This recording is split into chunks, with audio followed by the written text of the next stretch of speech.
Chapter 1 of Go Nitro Rise of the Blades by Jeremy Dooley. Hey, Rogue Spear. I will do that for you. Am I going to owe him money if I do this? Thank you, Katie. Where did that pop up? I guess it doesn't show up over there at all.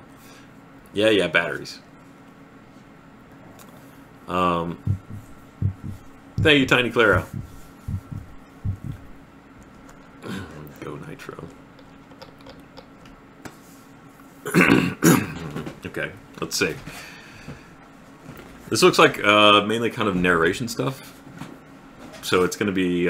thank you, Desta. You just read this. I hope you enjoyed it. Thank you, Unicronos. Yeah, it's really awesome. It seems like he's doing really well with it. Do an ASMR video like Dad put you to sleep. Oh, God.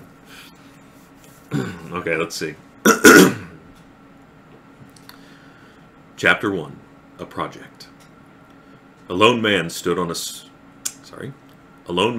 a small metal room, with his hands folded behind his back. He stared through a sheet of glass into the next chamber.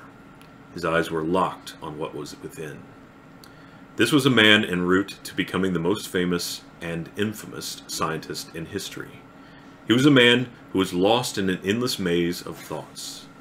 Now and then someone would walk by the closed door behind him, and he would perk up a bit in anticipation before they would pass, allowing him to relax again.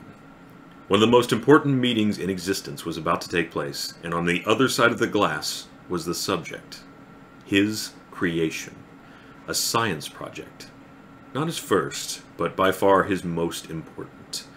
Dr. Philip Redman was in mid-60s with streaks of gray coating the sides of an otherwise brown hair. His face pushed inwards and under his defined cheekbones. 2 long wrinkles ran across his forehead, and round glasses balanced delicately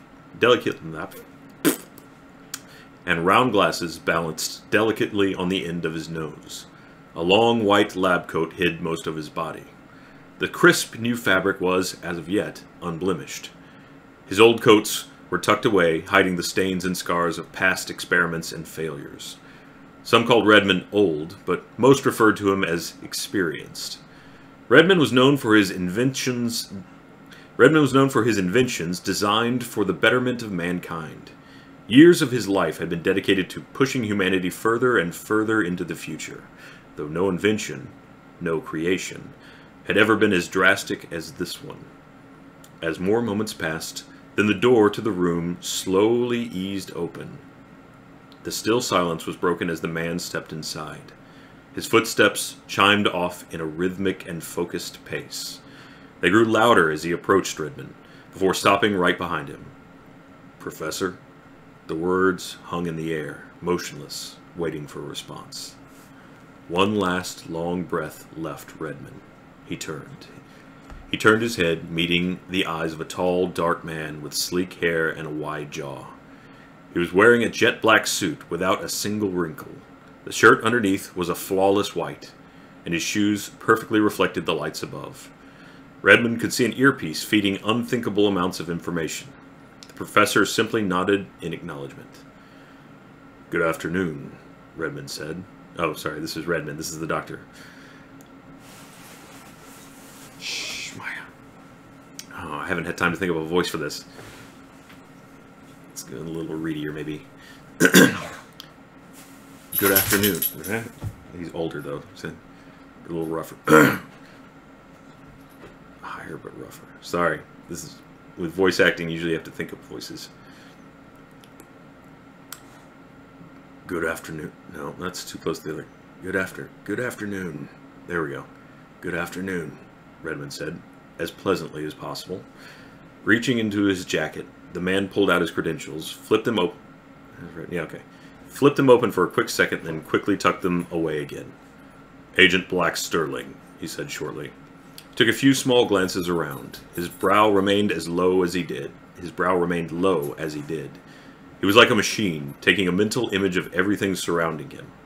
Once his scan was complete, his body seemed to relax. He stepped forward, approaching the table in the center of the room, grabbed a chair, and prepared to take a seat, but not before motioning towards the chair opposite him. Redman held his position near the glass for a moment, and then made his way to the table.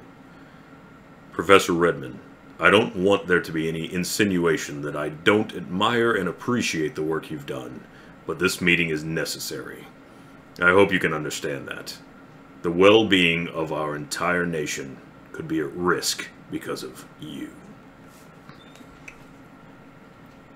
That's the end of the excerpt.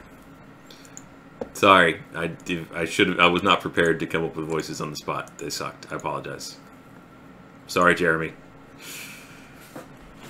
Imagine having Gavin read this. Well,